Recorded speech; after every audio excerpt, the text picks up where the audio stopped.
أعوذ بالله من الشيطان الرجيم بسم الله الرحمن الرحيم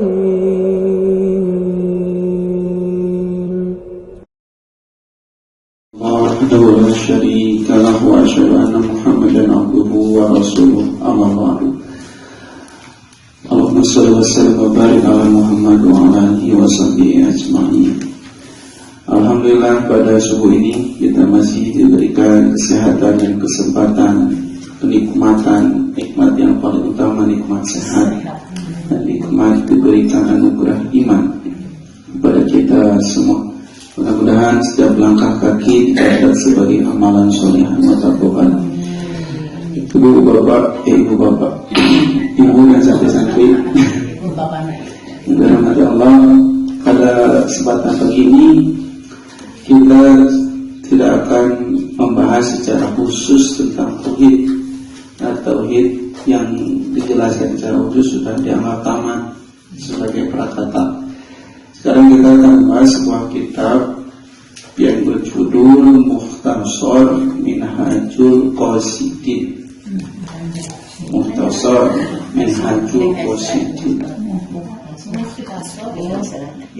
Mukhtasar Minhajul Qasidin. Mukhtasar itu artinya ringkasan. Apa bu? Ringkasan. Minhaj itu cara, metode.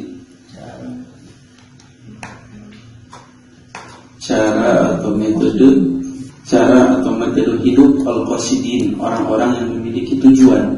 Al-qasidin. Cara, jadi kitabnya ringkasan kitab Minhajul Qasidin, cara hidup atau metode hidup atau jalan hidup orang-orang yang memiliki tujuan. Bagaimana caranya hidup orang-orang yang memiliki tujuan? Ini kitabnya namanya kitab Minhajul Qasidin. Ini sangat ringkas, tapi dijelaskan dengan begitu detail. Jadi kalau kita ngaji itu ada yang tematik ya pengawasan, tabligh akbar, kajian umum. Memang bagus, tapi kadang-kadang jadi tidak tersusun secara sistematis karena awalnya. Jadi kadang-kadang hilap deui muka emot teh bodoh ustadna. Yang mana hilap deui. Berbeda kalau kita ngaji dari sumber asli, urutan. Jadi kita akan tahu cara bab per bab. Jadi ilmu yang nempel tersusun secara sistematis. Makanya kalau ibu pernah mengalami hidup di zaman 80-90-an, ya itu mengalami pasti kan. Abi mah karek lahir kata masa gitu mah. Tahun 80, 90, 70 itu si ustaz kiai itu ngaji langsung karena kitab kuning. Ya punya jarang tabligh akbar seperti halnya hari ini kalau di mana-mana terkadang. Jadi kebanyakan kiai-kiai dulu ngaji nate langsung dengan kitabnya. Itu ayeuna kan usah-usah teh tanpa kitab. Dikala kadang-kadang ulama kanan, putra ulama kiri. Ustaz kiri kita maca kitab teh terjemahan. Jadi maca biasa baca Arab, tapi ustaz kiri nu penting bisa ngambudor. Bisa bikin nangis itu. Nah, kadang-kadang kan itu bisa keliru. Boleh, karena kata para ulama bodor bikin sedih itu adalah asin, garam yang ada dalam makanan kata mereka. Tapi kalau terlalu banyak akan menyebabkan keasinan itu, jadi yang mau didapat tidak ada. Makanya kita mencoba bahas kitab Quran tamat. Kalau udah tentang salasa, orang ngerayu tafsir Ibnu Katsir, terus macam Ibnu Katsir, baru sampai surah Al-Zalzalah kemarin. mudah-mudahan tamat sampai Al-Fatihah ya Bu. Di belakang kapayun ayeuna namakeun kitab Mukhtasar Minhajul Qasidin. Mudah-mudahan Rahman dan kitab Bulughul Maram. Disebutnya membiasakan kebudayaan ulama kita dulu membaca dengan kitabnya, supaya yang kita baca tahu sumbernya dan tercek cenah kiraku ustaz salah, para ustaz bisa salah, walaupun ternyata sumbernya jadi keliru. Gitu. Dan dulu ada istilah kitab kuning. Kenapa kitab kuning? Karena dulu cetakan yang paling murah dengan warna kuning. Kitab kuning, kertasnya warna kuning. Memang bodas, kuning, krem. Gitu. Pas saya baca, tadinya saya mau bahas kitab Minhajul Muslim, cara hidup seorang Muslim. Ternyata ada kitab yang lebih ringkas namanya Minhajul Qasidin. Kalau sama-sama kitab gitu. Tapi kalau utama dia karena kitab Minhajul Muslim, cara hidup seorang Muslim. Nah ini judulnya kitab Minhajul Qasidin. Ini kitab rangkuman dari kitab Minhajul Qasidin. Jadi ayat kita berarti ayat kitab Minhajul Qasidin, ayat kitab Mukhtasar. Mukhtasar teh ringkasan. Berarti terus diringkas lebih gampang.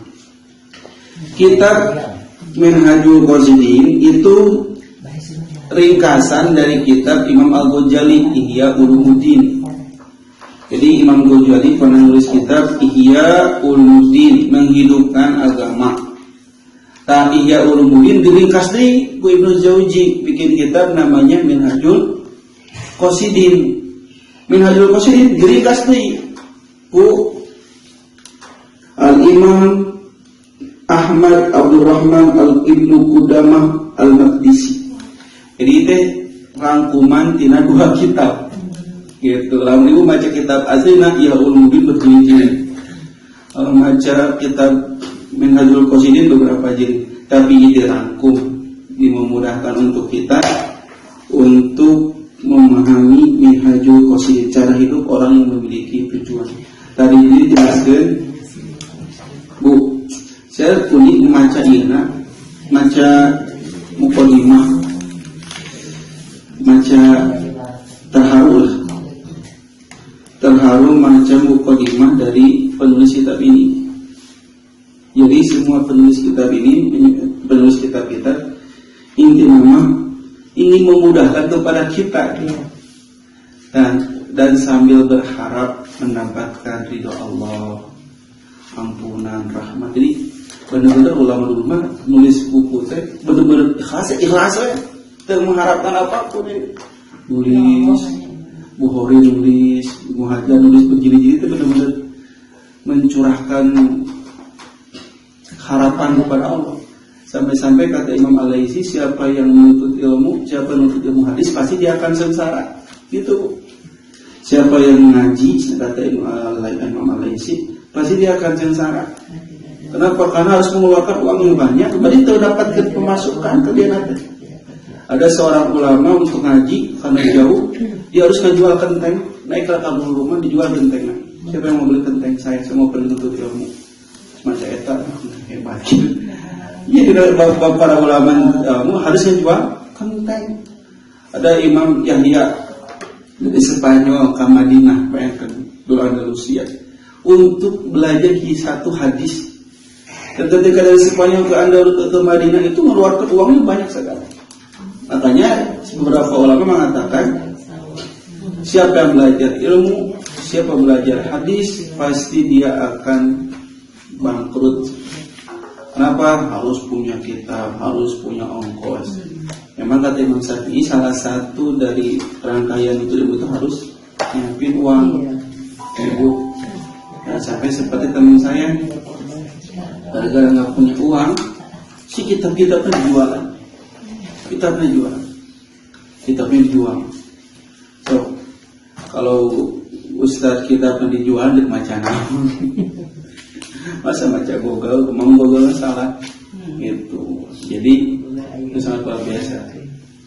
Ya Bu, kalau guru-guru tidak mau membaca, lalu apa yang akan dia sampaikan? Makanya ini kitab-kitab dulu para ulama ini sangat luar biasa Bu. Ternyata ini sudah ada terjemahnya, saya lihat tadi di Indonesia, tapi itu kan terjemahkan nasaha. Ikut beli dia kalau pemirsa terjemahan. Terus lama dia ibu Mesir kitabna terjemahna. Muhtasar Minhajul Qasidin. Kemarin tamat kitab tauhid. Kitab ini mengandung 4 aspek, Bu. Jadi kitab ini tetap dibagi jadi seperempat.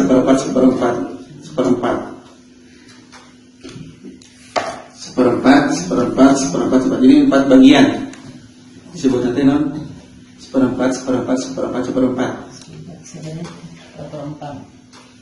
seperempat mengenai ibadah, rahasia ibadah, keajaiban ibadah, hikmah ibadah, itu. Seperempat mengenai adat, kebiasaan, adab hidup, bagaimana menyikapi hidup, bagaimana menghadapi segala hidup dengan adat-adat dan tantangan-tantangannya. Yang ketiga, seperempat membahas tentang hal-hal yang membinasakan, seperempat membahas tentang hal-hal yang menyelamatkan. Gitu. Jadi semuanya ada. Seperempat tentang ibadah, seperempat tentang adat, adab tentang hidup, seperempat tentang muhlikat, hal-hal yang membinasakan. Jadi apa saja yang bisa membinasakan kita tadi jelas ya. Dan seperempat yang menyelamatkan. Apa saja yang bisa menyelamatkan. Ini sangat bagus karena bertema. Dan ternyata kitab ini diawali tentang kitabul ilmi, kitab ilmu wa fadlihi, keutamaannya, wa ma ta'allaqu bi, dan segala sesuatu yang berkaitan dengan ilmu. Jadi Ibnu Qudamah ya, yang beliau merangkum dari kitab Ibnu Jauzi, beliau memulai kitab ini dengan kitab ilmu, keutamaannya dan berkaitan dengannya. Karena ini untuk memotivasi para penuntut ilmu, termasuk memotivasi orang yang suka ngaji ya, karena semangat ngajinya Bu. Gitu. Terus nanti kitab ini pun mengajarkan bagaimana etika orang yang berilmu. Karena ada istilah berilmu tapi tidak beradab sebelumnya. Pintar tapi tidak beradab. Beradab tapi tidak berilmu. Itu. Ini sini buat para santri hafal Quran, tapi jangan sampai si adabnya, akhlaknya kacau. Hafal Quran tapi si akhlaknya kacau, akhlaknya tidak beradab. Makanya di sini diawali oleh Imam Ibnu Qudamah bagaimana seharusnya seorang penuntut ilmu. Jadi yang pertama, beliau memaksudkan beberapa firman Allah Ta'ala. Kitabul ilmi wa fadlihi wa ma yata'allaqu bi. Kitab ilmu dan keutamaannya dan apa yang berkaitan dengannya, dengan ilmu itu. Allah Subhanahu wa Ta'ala berfirman, "Qul hal yastawi alladziina ya'lamuuna wal ladziina la ya'lamuun." Katakanlah olehmu Muhammad, apakah sama orang yang berilmu dengan orang yang tidak berilmu? Surah Al-Jumar ayat 9. Sami ada berilmu yang tidak berilmu? Beda. Itu Allah nak sama tidak orang yang berilmu dengan orang yang tidak berilmu? Beda. Tak bukan gitu. Tidak butuh jawaban kita. Ya ketika Allah Al-Quran, apakah sama orang yang berilmu dengan orang yang tidak berilmu? Gak usah dijawab. Disebutnya ini istifham inkari, pertanyaan yang tidak butuh jawaban. Tapi justru ini maknanya perintah. Beritanya khobar, beritanya bentuknya berita, perintahnya bentuknya berita. Jadi ayatnya bentuk berita, sama tidak orang yang berilmu dengan orang yang tidak berilmu? Beda. Maksudnya apa? Kamu mau jadi yang mana? Mau jadi orang yang berilmu atau mau jadi orang yang tidak berilmu. Makanya di ayat yang lain Allah berfirman dalam surah Al-Mujadalah ayat 11, yarfa'illahu alladhina amanu minkum walladhina utul ilma darajat. Allah akan mengangkat derajat orang beriman di antara kalian dan orang-orang yang menuntut ilmu derajat, beberapa derajat. Nah, ini sebagai jawaban dari ayat sebelumnya. Sama tidak orang yang berilmu dengan orang yang tidak berilmu? Beda. Kau memilih yang mana? Kalau kau memilih jadi orang yang berilmu, kata Allah, Allah akan mengangkat derajat orang beriman di antara kalian dan orang-orang yang menuntut ilmu beberapa derajat. Ini pilih nomor aku. Nukanya enggak dok? Berilmu atau tidak berilmu? Berilmu. Nah, jadi kenapa ibu ngaji sini mengangkatkan kaki jauh-jauh ya dari mana itu? Dari blok. Biasa. Ke blok. Mengangkatkan kaki bertahun-tahun dalam hari ibu. Wah, naik kendaraan.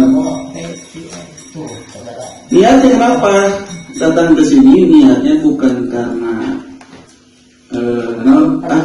ia mengalami kemenangan pernah mengkutan tapi niatnya apa? Mudah-mudahan dengan langkah kaki ini ya Allah mengangkat derajat di surga. Lamun kaluhur bu surga semakin atas namanya darajat. Lamun kahandap neraka darokat. Jadi derajat surga mah kaluhur darajat semakin tinggi darajat. Lamun kahandap darokat. Makanya orang munafik fitarkil asfalna, dalam darokat neraka yang paling bawah. Jadi lamun kaluhur derajat sunnah, lamun kanan darokat. Katakanlah di Garut derajat pas, di luar dia mas, di luar derajat pas. Ya, itu saya itu. Mayaman 25.000 kayaknya tutup hidup. Yang paling atas itu panas, ada panas tanya. Mau hadapna eta mah teu panas teh. Mau yang rada beli di hadapna pisan derajat indah eta. Kalau ibu seberang kali kayak itu set ke derajat ayu, kalau set ke derajat ayu. Asal derajat we, tapi untuk beda-beda kolamna. Jadi apa ini mah rada beli, rada kiri. Jadi derajat gitu. Itu senang. Kalau Ibnu Abbas berkata, radhiyallahu anhu maksudnya keduanya, lil ulama bagi para ulama itu sanes ustaz ulama, tapi semua penuntut ilmu ibu ulama. Bagi semua penuntut ilmu yang suka ngaji ulama itu, darajatun memiliki derajat fauqal mu'minin, di bawah di atas. Bagi para penuntut ilmu, para ulama memiliki derajat-derajat di atas al-mu'minin, di atas orang-orang beriman yang lain. Beda derajatnya. Berapa derajat orang yang berilmu yang menuntut ilmu dengan dibandingkan orang beriman yang tidak menuntut ilmu? Kata Ibnu Abbas, bisa mi'ati darajah. 700 derajat. Luar biasa bu. Jadi beda nanti 1/700 derajat. Jadi lamun ibadah didasari ilmu dengan ibadah tidak didasari ilmu beda pahala. Lamun langgar ilmu mah 700 derajat, kada pahala itu. Lamun tidak berilmu cuma 1 derajat. Ma baina darajatain, yang dimana di antara 2 derajat kan itu 700 derajat.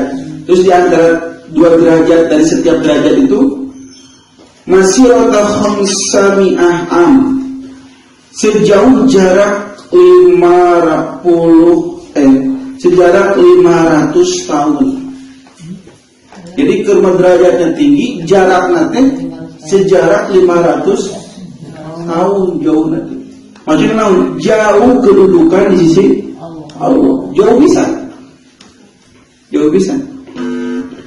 Jadi derajatnya di atas orang beriman lebih dari 700 derajat, terus jarak nanti jauh, sejarak 500 tahun. Ini menandakan kata Ibnu Abbas betapa jauhnya nilai kedudukan orang berilmu dengan orang yang tidak berilmu. Maka rugi kalau tertutup ilmu merugi pisan bu aslinya. Ini kan beda derajatnya. Di surganya beda, terus dipuji-puji Allahnya beda, dicintai Allahnya beda. Wa qala ta'ala, makanya Allah berfirman dalam surah Fatir ayat 28, innama yakhshallaha min ibadihil ulama. Sesungguhnya hanyalah orang yang berilmu yang takut kepada Allah. Hanyalah orang yang berilmu yang takut kepada Allah. Jadi siapa yang takut kepada Allah? Orang yang berilmu. Namun terbuka ilmu agama, muat ayat kasihan, malah menghatikan hal-hal segala dilakukan dan pasti menang. Curangan apapun dan tegaruh agama itu. So segala cara dihalalkan mereka kurang minta. Ya, maka kayak politik praktis, kayak politik Islam. Politik praktis masalah kepada harus demi meraih kekuasaan kudu. Jadi mereka kita hidup tanpa agama, tanpa ilmu, piur. Orang kan hal-hal perhatikan, kumai boleh tertametak siun kalau punya rasa takut. Kalau mereka rasa takutnya sudah tidak ada. Makanya kata Imam Mujahid, tidak takut kepada Allah, tidak malu kepada manusia mereka. Sian ku Allah tak arah kejami. Tak orang mas dengan ilmu mah hanya saja dia akan takut kepada Allah. Di pentingnya ilmu agama.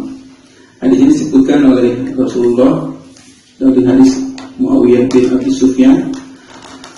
Sambil Rasulullah, aku pernah mendengar Rasulullah bersabda, man yuridillahu bi khairan, siapa saja yang Allah kehendaki kebaikan kepadanya, yufaqihu fiddin, pasti Allah akan pahamkan dia dalam urusan agama. Siapa yang Allah kehendaki kebaikan, pasti Allah akan pahamkan dia dalam agama. Jadi bu, ini sebagai motivasi. Sawai nu hoyong dijadikan Allah jadi manusia terbaik, pasti kudu dipaham, pasti Allah pahamkan dia kepada agama. Jadi pemahaman agama itu sebetulnya di atas apapun. Makanya kata Imam Syafi'i, ibu, semua ilmu selain Quran dan hadis hanya sekedar menyibukkan. Boleh nggak boleh? Sekedar menyibukkan ukur. Makanya kata Nabi, yang mesti kita pelajari itu yang pertama, yang utama 3, Al-Quran, hadis, sama faraid. Selain itu cuma hiasan-hiasan. Boleh kita fokus belajar bahasa Inggris, boleh belajar bahasa kedokteran, bahasa asing, belajar matematika, silakan, boleh. Jadi ibadah semua ilmu. Tapi kalau itu dikerjakan, tapi agama Quran dan hadis itu dipelajari, nah itu menjadi dosa bu. Berbeda kalau ngaji di kerja, ilmu umum di kerja. Nah, tapi tetap yang merupakan satu kebaikan Allah itu apa kepada seorang hamba ketika memahamkannya terhadap ilmu agama. Makanya kenapa para ulama dulu kecil hafal Quran, terus hadis, terus hafal fikih, Imam Syafi'i, terus Imam Bukhari sejak kecil memang sudah dididik diarahkan untuk agama. Tak lamun ibu baru incu ada utama terus silana manggil mengalir punya incu targetin ayana siapa anak SDIT untuk SD umum masuk teh beda kualitasnya SDIT atau MI lah materi saja tidak. Kenapa belajar umum terus belajar agama? Dalam umum mukul tuh pergaulan ayeuna SMP, SMA, tinggal pergaulan mu ayeuna ngeri. Ya. Tapi yang nanti ada film, tanah muda. Tuh film yang tontonan. Jadi minimal ini yang SM ramai wae ahlakna mesti banyak anu bejat, kemudian santai dulu parah. Jadi bunyi. Jadi ada pesantren dulu yang Cina, Romi. Karena tontonan Bu. Itu Bu. Jadi agama lah yang akan menjadi rem dan benteng dari kerasnya hidup yang bobrok moral. Jadi kata Allah, yuridillahu khairan, kamu ingin kebaikan, pahamkan dia agama. Pahamkan dia agama. Mau tidak mau kata Allah, mau kebaikan, pahamkan dia agama. Sejak kecil arahkan imam utas agama. Kata Syekh Qardawi, kalau diarahkan utas agama, siga ibu ngaluruskan tangkalan mus badal. Ese, kamu tangkalan alif kene. Pernah saja kalau utas badal, aduh ese lebih berat daripada memikul gunung di atas pundak. Itu kata Syekh Qardawi, itu konsep bisa itu. Itu keutamaan agama dan agama.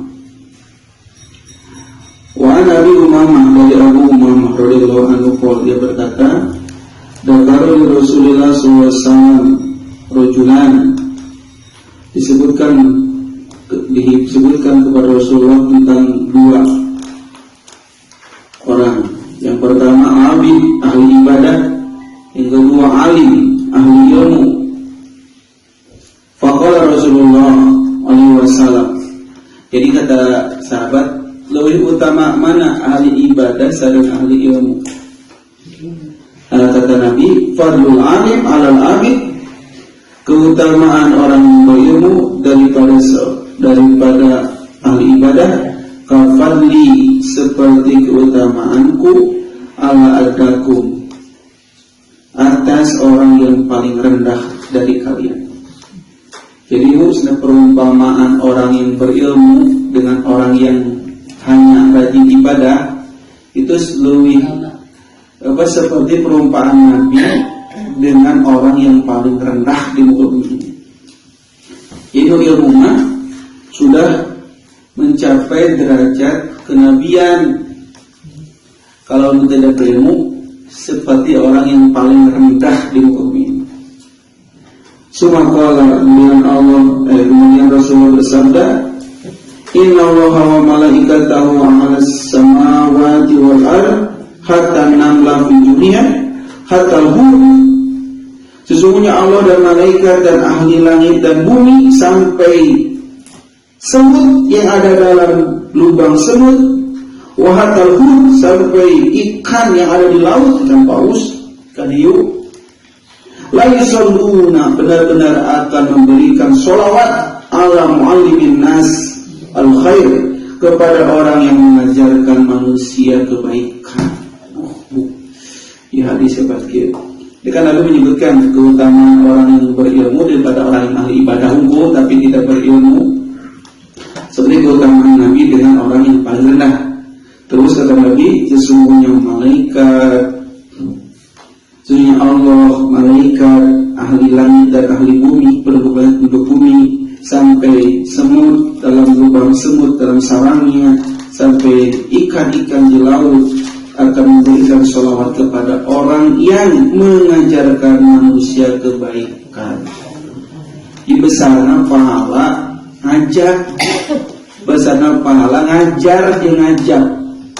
Jadi bukan hanya ustaz guru kita, ibu ngajarkan ilmu, ibu share ilmu anu sahih teu hoak. Tah artinya ibu teh dipuji-puji ku Allah, didoakeun ku malaikat, ku hewan, ku Allah diangkat derajat. Ini seorang Nabi. Jadi mengajarkan manusia itu adalah perkara yang sangat luar biasa. Makanya siapa guru yang paling mulia, pahalanya paling banyak, paling terus mengalir? Kata saya guru TK dan guru SD. Itu guru yang paling luar biasa pahalanya. Karena dasar orang bisa baca sholat, orang bisa baca Quran surat-surat pendek usah. Guru TK, bu, luar biasa. Mama 10 tahun. Tuh. Lebih ke pensiun, baru menuntut pensiun. Nah. Ngajar. Mengajarkan ikro ba eta ketanu awal dia bisa baca geladan mereka lamun ayeuna mereka sudah dewasa terus jadi guru, jadi ustaz, jadi ulama, pahalanya luar biasa. Walaupun orang tuanya pun punya andil dari darah dagingnya, tapi tetap beda jadinya darah daging dan daerah ngajarin. Walaupun orang tua dapat dapat. Kemudian lamun orang tua ngajarkan ongko, darah daging ongko. Jadi orang itu dapat diusahakan lamun dari incu teh bu, tunggu batu, ibu aja di corona. Nah gitu. Ya, ini luar biasa sabda Nabi ini. Keutamaan ngajar, tak menjadi ngajar mah ngajar ya asal dulu. Karena pahalanya besar. Tapi misalnya ustaz atau apa yang agama, para pengajaran ikut biasa. Para tuh nge-share ilmu ruku abi dibagikan. Bu ya tentang lakukan kasus itu share. Ayo yang maca doa dahabat doa mau ruku abi share. Maca gara-gara sebab maca tulisan ibu eta, tulisan seran ibu eta. Udah share ke di semua grup. Terus ayo maca hadis dahabat doa mau eta. Karek apa doa buka saum itu dahabat doa. Akhirnya Pak Haji diamalkan tiap hari. Ada karek apa? Nulis nama abdi, anu ngasihna ibu, anu ngamalkeun apa? Pengalaman ibu. 1000 grup di WA anu maca hadis dalam agama terus diamalkeun pahala nanti ngalir karena nge-share di karena nulis. Itu luar biasa. Kita luar biasa dengan ilmu. Terus dalam hadis lain, fadlul alim, keutamaan orang yang berilmu ala abi daripada orang yang ahli ibadah. Kafadil qamar, seperti keutamaan bulan Lailatul Badr pada malam bulan purnama, ala sahiril qawaqib, atas seluruh bintang-bintang. Tuh. Jadi setiap keutamaan orang yang berilmu daripada orang yang beribadah seperti keutamaan bulan purnama daripada bintang-bintang. Dari segi apanya? Dari segi cahayanya. Engkau bagikan bintang. Bintang kan cahayanya sedikit, tapi ketika datang bulan, oleh bintang cahayanya. Makanya engkau bagikan bulan purnama yang menyinari hatiku atas seluruh bintang. Cahayanya. Sampai mana itu? Gitu, jadi kata Nabi, keutamaan orang berilmu daripada ahli ibadah seperti bulan purnama atas bintang. Jadi eleh cahaya. Jadi cahaya bintang seperti bulan besar. Wahai ulama, sesungguhnya para ulama, para penuntut ilmu, warasatul anbiya, pewaris para nabi. Jadi ulama itu adalah pewaris para nabi. Hadis ini. Wa inal anbiya, sesungguhnya para nabi, lam yurisu dinaran wala dirham, tidak pernah mewariskan uang dinar dan uang dirham. Tidak pernah para nabi mewariskan harta. Tapi wa inna ma warasul ilmu, tetapi mereka para nabi hanya mewariskan ilmu kepada umatnya. Faman akhadha bihi, siapa yang mengambil ilmu tersebut, akhadha bi khadin wafirin, dia telah mengambil bagian yang sangat banyak. Jadi upami nilai kedudukan, nilai kemuliaan seseorang terletak kepada hartanya, terletak kepada jabatannya, terletak kepada kedudukan dunianya. Mungkin teladan kita, Nabi kita bukan Rasulullah tapi Fir'aun. Karena nunggu harma Fir'aun, nu jabatan tinggi Fir'aun. Dan orang menilai status sosial, menilai kemuliaan dengan harta, menilai kemuliaan dengan jabatan. Mungkin contoh teladan orang itu lain Muhammad, tapi siapa? Fir'aun. Kenapa makanya kata Nabi itu tidak mewarisi uang, harta, jabatan. Yang diwarisi itu adalah ilmu. Ilmu apa? Quran, kalau kita ingin mendapatkan bagian yang imannya, kata Nabi, man akhadai, siapa yang mengambil ilmu itu, maka dia telah mengambil keuntungan yang banyak. Buku aja. Ini keutamaan ilmu. Terus sebelum hadis nanti masih panjang hadisnya ya, tentang memotivasi agar orang berilmu. Jadi Sofwan bin Asal radhiyallahu anhu, dari Sofwan bin Asal radhiyallahu anhu, Nabi sallallahu alaihi wasallam qol, bahwa Nabi sallallahu alaihi wasallam bersabda, innal malaikah, sesungguhnya para malaikat, la tad'u ajnihataha, sungguh akan meletakkan sayap-sayapnya li talibil ilmi, kepada penuntut ilmu, ridwan bima yasnau, karena merasa ridho kepada orang menuntut ilmu terhadap yang mereka perbuat. Jadi musnah malaikat akan meletakkan sayapnya kepada penuntut ilmu. Maksudnya apa? Kata Imam Khattabi disebutkan, maksud malaikat itu meletakkan sayapnya karena merasa ridho kepada penuntut ilmu. Yang pertama maksudnya annahu basatul aznya, malaikat itu mengepakkan sayapnya untuk melindungi yang menuntut ilmu. Pikirkan tuh. Ya karena mereka cibil sayapnya sedikit. 600 sayap. Sayap cibil. Sayap. Jadi menaungi penuntut ilmu. Itu yang pengertian yang pertama. Yang kedua, maksud malaikat mengepakkan sayapnya, tawaddu, merasa tawadu, rendah hati, takziman, sebagai bentuk penghormatan, ditolibil ilmi, bagi penuntut ilmu. Jadi senada imam penghormatan kepada penuntut ilmu. Anu katilu, maksud malaikat mengepakkan sayapnya adalah al-murad bihi an-nuzul, malaikat kernapung turun. Kernapung malaikat lagi. Tiba-tiba yang ilmu turun.